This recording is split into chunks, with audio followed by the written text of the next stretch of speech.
Thanks for tuning in to another installment of Advanced TV Herstory, a podcast that analyzes shows and celebrates women of television.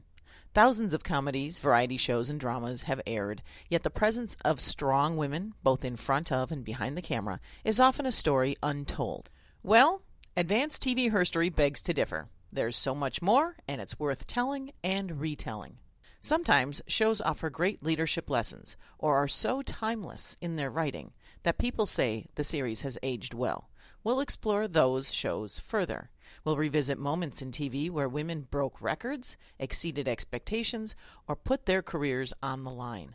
Advanced TV Herstory will connect the treasures of the past to the great potential of today's TV and online platforms, and how it all plays a part in being a woman in America today. Tomorrow's success is rooted in understanding what has come before us.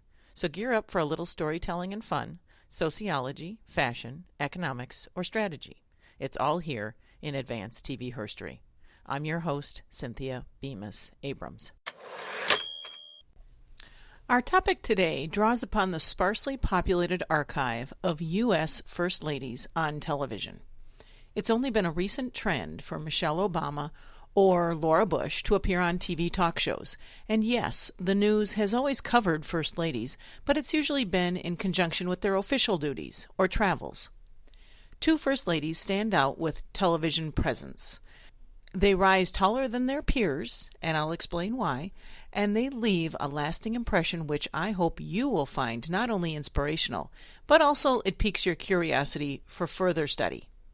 The first is Eleanor Roosevelt. Yes, she served as First Lady from March 1933 to April 1945. And that was a period of time in American history before the Constitution was amended to limit the president to 2 terms. So Franklin Delano Roosevelt served almost 3 full terms. She, Eleanor Roosevelt, served as United States delegate to the United Nations General Assembly from 1946 to 1952, and in 1961 and 62 chaired the Presidential Commission on the Status of Women. Her term as First Lady transformed the position and literally transformed the nation. A majority of Mrs. Roosevelt's life was lived in the public eye. It's a fascinating and uplifting story. Her life weaves in so much with the major accomplishments of women and the women's movement during her lifetime that you're sure to learn much if you read the book that I'm recommending in this podcast, Blanche Wiesen Cook's Eleanor Roosevelt, Volumes 1 and 2. Cook has been working on Volume 3 for many years now, but the first 2 volumes take us up to 1938, and Cook's writing is flawless. It flows naturally. It's a very good read. Okay, so Mrs. Roosevelt was a great lady, and she did much for the women's movement. She was an educated woman who, by the end of her life, had written thousands of newspaper columns, written numerous books, and had delivered thousands of speeches in person and via the radio. The radio really was her medium. Mrs. Roosevelt leveraged the content of her life into an international presence in newspaper and radio that had never been experienced in American politics by either a man or a woman. And this is some of the cool stuff you'll find in Cook's 2 volumes. So how does TV factor into the icon status of Eleanor Roosevelt? Within the realm of the internet, there's not that much video footage of her. And that which you do find might be of her major speeches, either as First Lady or in her United Nations work. News segments are either lost or still in vaults, waiting to be unearthed. The George Washington University's Department of History has a research center dedicated to Mrs. Roosevelt's papers. There's also a deep archive at the Franklin Delano Roosevelt Presidential Library, and Truman State University has a collection of her correspondence as well. But this little thing called YouTube has perhaps the most moving 4 minutes of video of this woman whose strength and conviction was so apparent. In 1959, Frank Sinatra hosted Mrs. Roosevelt on his TV show. This was 3 years or so before her death. She's 75 at the time. There is a Gallup poll taken every year to select the 10 most admired women in the world. This year, for the 11th consecutive time, the name at the top of that list is that of a lady whose friendship I treasure very much. Ladies and gentlemen, the most admired woman of our time, Mrs. Eleanor Roosevelt.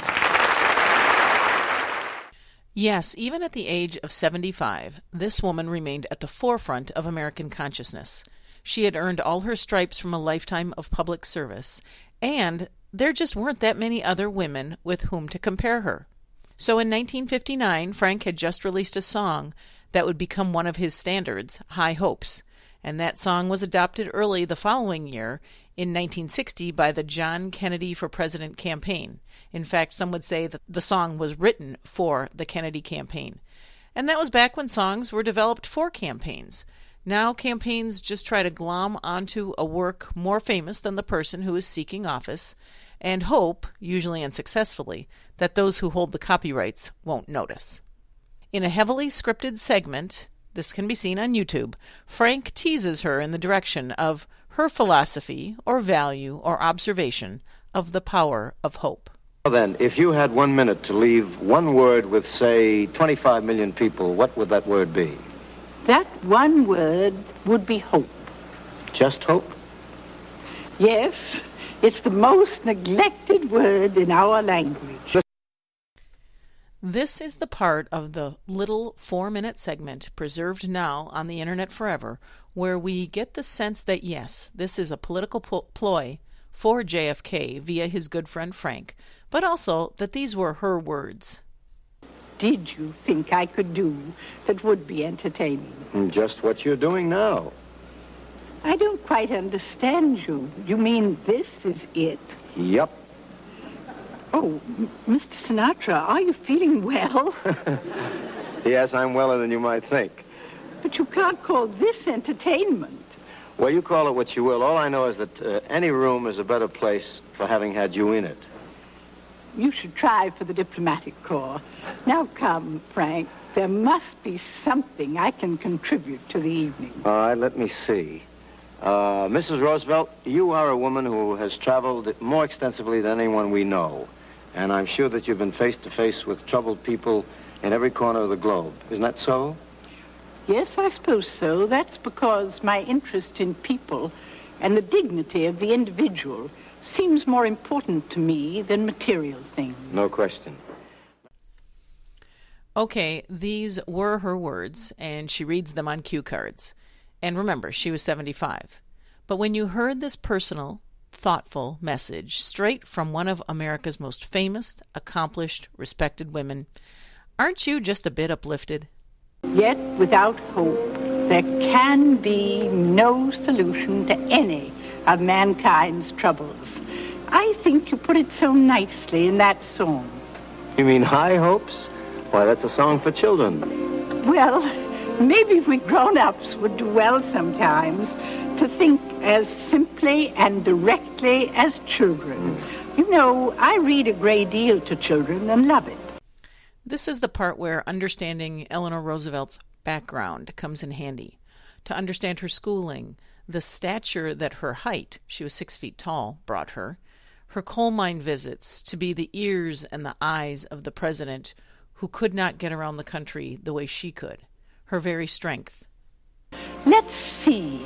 How do those words go? Well, it begins by saying, the next time you're found... Oh, next time you're found with your chin on the ground, there's a lot to be learned, so look around. Once there was a silly old aunt, thought he'd move a rubber tree plant. Anyone knows an aunt can't move a rubber tree plant. But he had high hopes, high apple pie in the sky hopes. So any time you're getting low, instead of letting go, just remember that aunt. Oops, there goes another rubber tree plant. So keep your high hopes, those high apple pie in the sky hopes. A problem's just a toy balloon. They'll be bursting soon. They're just bound to go pop. Whoops, there goes another problem. Kerplunk. Another problem. Kerplunk. Eleanor Roosevelt delivered many eloquent, moving speeches on behalf of causes domestic and international. She advocated for peace, education, housing, and all the conditions of living which contribute to environments where children can be healthy and thrive.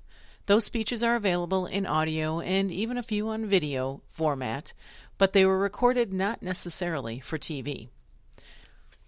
This appearance may have been a political favor to the Kennedy campaign from both Mrs. Roosevelt and Frank Sinatra, but I'd say that 57 years later, we continue to benefit from these 4 minutes of inspiration and strength of spirit personified. Now, on to another woman who contributed mightily to public discourse during her brief stint in the White House, and television helped make it so. Betty Ford may perhaps be one of the most outspoken first ladies in American history, so much so that men inside the White House put great pressure on President Gerald Ford to rein Betty in. So let's look at the story. I told my husband, if we have to go to the White House, okay, I will go. But I'm going as myself, and it's too late to change my pattern, and if they don't like it, then they'll just have to throw me out. With televisions pretty much in every household in America, one, if not two, in the mid-70s, but just before cable put the major broadcast networks to their own test, there was this moment in time, it was supposed to be 8 years long, called the administration of President Richard Nixon. This period in American history is important to understand because it's the full context and path that delivered Betty Ford, mother of 4 and wife of a congressman from Michigan, to the White House. When elected in 1968 to the presidency, Richard Nixon had already served California as a congressman and United States senator. From 1953 until 1961, Nixon was vice president under Dwight Eisenhower. Nixon ran for president in 1968, this time against Hubert Humphrey. His running mate was Spiro Agnew, who had a long record of public service in Maryland. And it was in 1968, too, that the baby boom was coming of age. The world of politics felt the winds of change, just like every other aspect of American life did in those years. So it wouldn't be politics if eventually Vice President Agnew's actions during his Maryland years of service came back to haunt him. As a seated vice president, he was charged with having accepted bribe while in office in Maryland. Those bribes in excess of $100,000, which was quite a bit of coin back in the day. And ultimately, Agnew pleaded no contest to a lesser charge of unreported income during that period of time. So remember, they didn't get Al Capone for any of his heinous crimes. They put him away for tax evasion. Lo and behold, Vice President Agnew resigned under a cloud of scandal. Americans expected more ethical behavior from their public servants. President Nixon scanned the horizon and found the perfect replacement. Hard-working, affable, family man, World War II veteran Congressman Gerald Ford from Michigan. Ford was sworn in as vice president on October 10th, 1973. He would serve as vice president until August 8th, 1974, when he would be sworn in as president upon Richard Nixon's resignation. That resignation is due to the entire Watergate scandal, which, well, during this time, television news had documented it all, and they had introduced us to the Fords, who were indeed a marked contrast in every way from the Nixons, and more importantly, television pretty much unfolded the scandal of Watergate in a slow-drip, daily news headline fashion. So by the time Gerald and Betty and the 3 sons and the daughter moved into the White House, the country was shaken to its core. At the same time, the economy was challenged by runaway inflation and the energy crisis. Change was afoot, and this was not the time for national leadership to fail in its duty. Ford began his first speech as president by saying that he was beholden to no party. Now remember, Nixon, who would be considered a very extreme moderate Republican in today's Republican Party, had pretty much besmirched the party's reputation at that point. But Ford delivered what he called straight talk among friends, proclaiming that he had not campaigned for either the office of president or vice president, and that he subscribed to no partisan platform, and that he was indebted, quote, to no man and to only one woman, his wife, Betty. Okay, that's cool. President Ford and his family had walked through 2 doors to become the first family. And Americans, happy to have a fresh set of faces to look at, and this group smiled and they appeared normal, they quickly got to know the Fords and liked them, Betty in particular, who at the time was 56 years old. No one sent Betty Ford the memo saying that she had to be all prim, like Pat Nixon, or Lady Bird Johnson, or Jackie Kennedy, the first ladies who had preceded her. They had all gotten the message early on in their husbands' presidential campaigns. Nope, when you're busy raising teenagers in the 1970s, no one tells you what to think. Ms. Ford, I'll ask you a political question. How do you stand on the women's liberation movement? Well, I would say I am for women's lib because I feel very strongly a woman should certainly receive equal pay or equal compensation as any man would. I think I'm a feminist, really.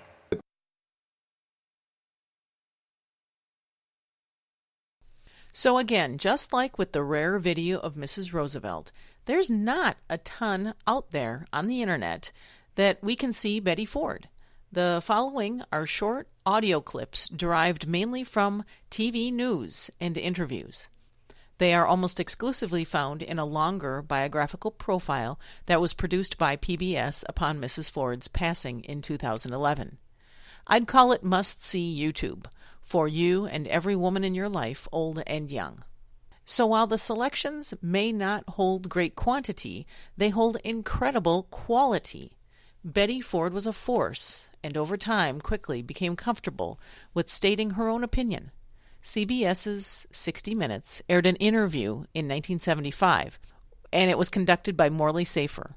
By then, she had already made statements about the women's movement and Roe versus Wade and a host of other social issues of the day. Yeah. Well, what if Susan Ford came to you and said, Mother, Certainly, I'm having an affair? Well, I wouldn't be surprised. I would think she's a perfectly normal human being, like all young girls. If she wanted to continue it, I would certainly counsel and advise her on the subject. Among the things you have spoken out about are abortion, which is kind of a taboo subject for the wife of the president. It's one of those things that... Well, if you ask a question, you have to be honest exactly how you feel. And I feel very strongly that it was the best thing in the world when the Supreme Court voted to legalize abortion and, in my words, bring it out of the backwoods and put it in the hospitals where it belonged. Now remember, there were only 3 major TV networks at the time.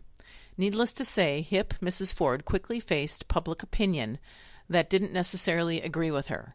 And that's something that she had been spared by never having been a part of a national campaign.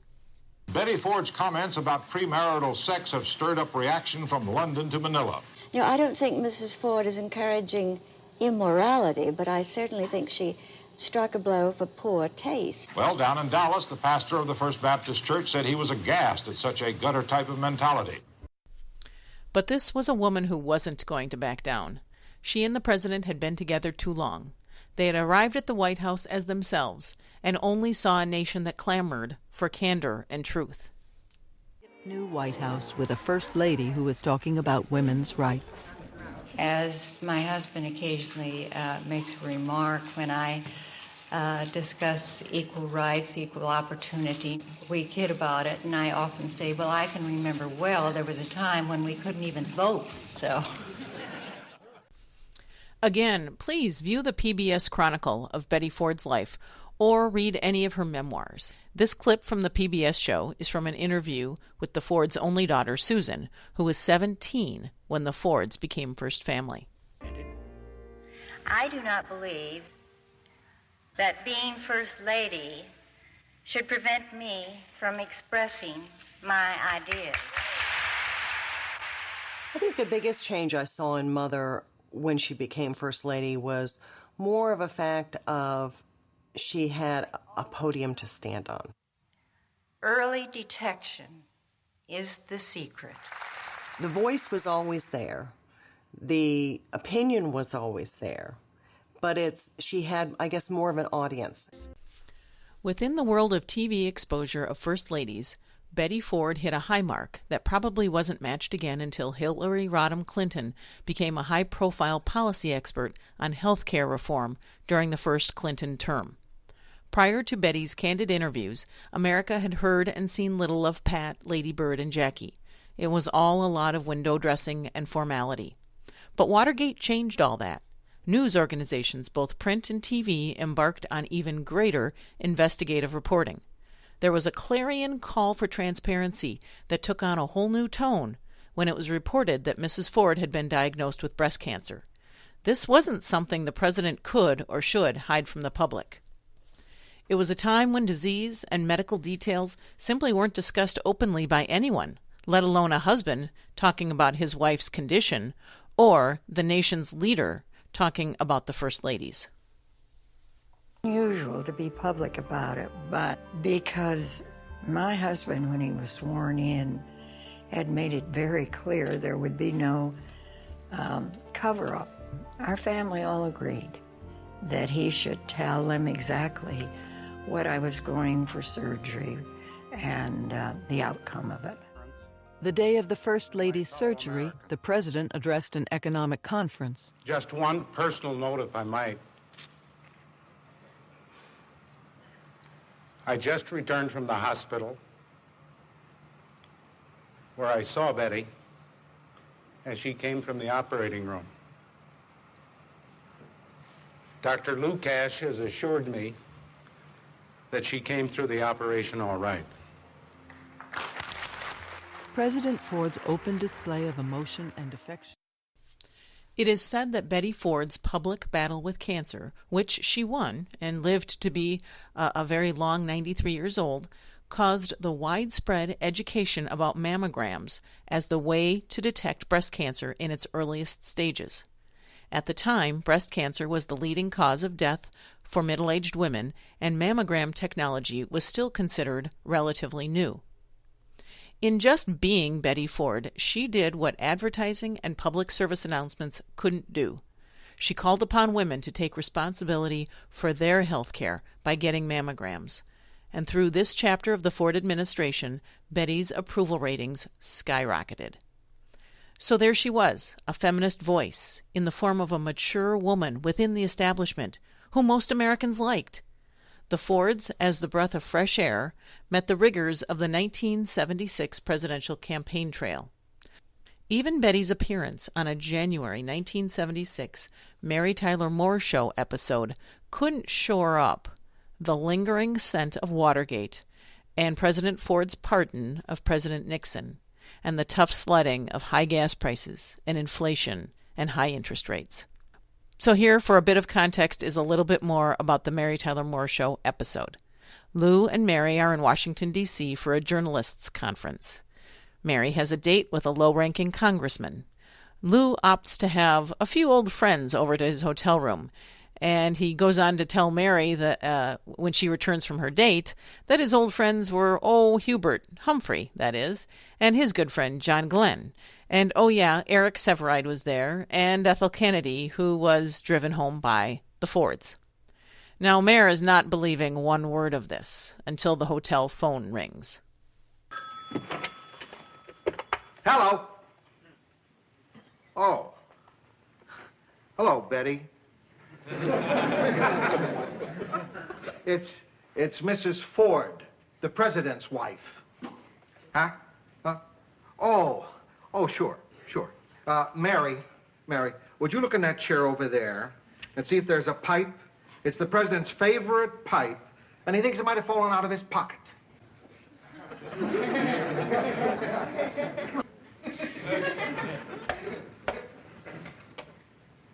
Well, what do you know? My, what a surprise. The president's pipe.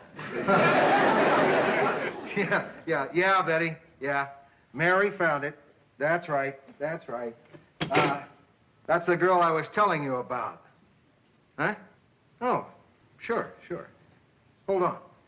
Mary, Mrs. Ford wants to talk to you.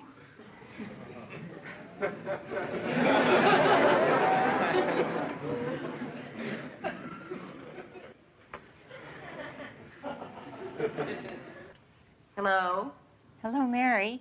This is Betty Ford.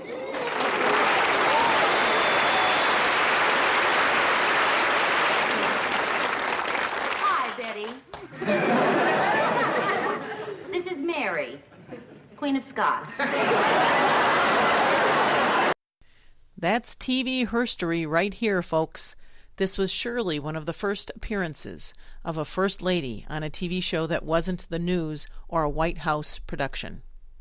For all the reasons noted above, Gerald Ford lost Jimmy Carter, who was then the governor of Georgia. Carter ran as a Washington outsider, and America opted for that approach to leading the country to better days. As a matter of fact, a hoarse, laryngitic President Ford turned the microphone over to Betty to deliver his concession speech. We call on the real spokesman for the family, Betty. It's been the greatest honor of my husband's life to have served his fellow Americans during two of the most difficult years in our history. From Washington, the Fords relocated to California. Both remained active, and President Ford kept a busy travel schedule. Over those years, Betty grew more dependent on prescription painkillers and alcohol to relieve rheumatoid arthritic pain and perhaps the sense of loneliness that came after those 3 crazy years. A few years removed from the White House's scrutiny, Betty Ford was about to re-enter the spotlight, this time for treatment for her addiction. Here's how she described it to Barbara Walters in an interview that aired around the time of the 1982 opening of the Betty Ford Center in Rancho Mirage, California. This was a shock when it said Alcoholic Rehabilitation Service. The toughest part for you was to admit that you're an alcoholic. The alcohol was something I selected by choice. I thought, how much more do they expect of me? I've been public about everything, and now they want me to suddenly be public about this. About being an alcoholic. And they said, until you admit it publicly, you will never start to get well. I would have gone home and said, I can't take pills, I have a chemical dependency for pills, but I would have substituted. I would have gone back and used alcohol instead. Mrs. Ford oversaw the residential treatment center's development and became perhaps the most recognized face in America to serve as an advocate for treatment programs. Again, she was a national name, appearing at conferences and fundraisers to educate, advocate for, and help build a better future for those struggling with addiction. In a short period of time, Mrs. Ford helped remove the stigma of treatment, and in developing the facility that bears her name, she guided research into the understanding of how different approaches work for men and women separately. Upon her death, presidential and American historians maintain that Betty Ford did more for public health and had more of a direct positive impact on the lives of Americans than her husband and perhaps any single lawmaker of recent history. So there it is. We've heard some incredibly powerful statements spoken by 2 of our country's most influential first ladies, and they were made possible by TV. I hope you share my respect for their candor, their hard work, and their can-do spirit that they were so willing to share with the public. These are 2 voices who gained strength through adversity. TV has left us with their inspiring voices. And within the context of the women's movement, President Nixon can be credited with 3 gifts. First, the passage of the Equal Rights Amendment in Congress and his signature that initiated the ratification process of the states, which unfortunately fell a few votes short, even with an extension. Second, the implementation of Title IX, the education reform within his administration that ensured equal access to school programs and facility, regardless of gender. And third, by virtue of his vice president, being shadier than was accepted in 1973, and Nixon's own paranoid shortcomings that led to his resignation, the progressive, unfiltered, accessible Ford family, with all of its real-life complexities, plunked down on the White House couch. Wow. Okay, thanks for hanging in there with me on this important installment of Advanced TV Herstory. Again, let me recommend the most definitive biography on Eleanor Roosevelt, the 2-volume set with the third in the works, by Blanche Wiesen Cook, C-O-O-K. Cook tells Eleanor's story from a woman's perspective, and she really did her homework with these 2 volumes. That's likely why the third is taking so long to publish. I confess I have never read a Betty Ford memoir or biography, but wow, I really just like watching her TV clips. And her hair and clothing, they were impeccable. She was so unapologetic. Again, the PBS segment that documents her life is a great resource. It can be found on YouTube, as can the Frank Sinatra Show, which included Eleanor Roosevelt as a special guest. Drop us a note and let us know what you thought of this installment, or if you've got ideas for others. So you can do it at advancedtvherstory@gmail.com. Find us on Twitter at TV Herstory. Feedback is important, so your comments at either the Libsyn hosting site, Libsyn hosting site, or iTunes is very much appreciated. And finally, this script and those of past installments can be found at my website, CynthiaBemisAbrams.com. There, too, you can find out how to contact me for presentations on this or other TV Herstory topics for your training or your conference sessions or whatever you've got in mind. Thanks for listening. I'm your host, Cynthia Bemis Abrams.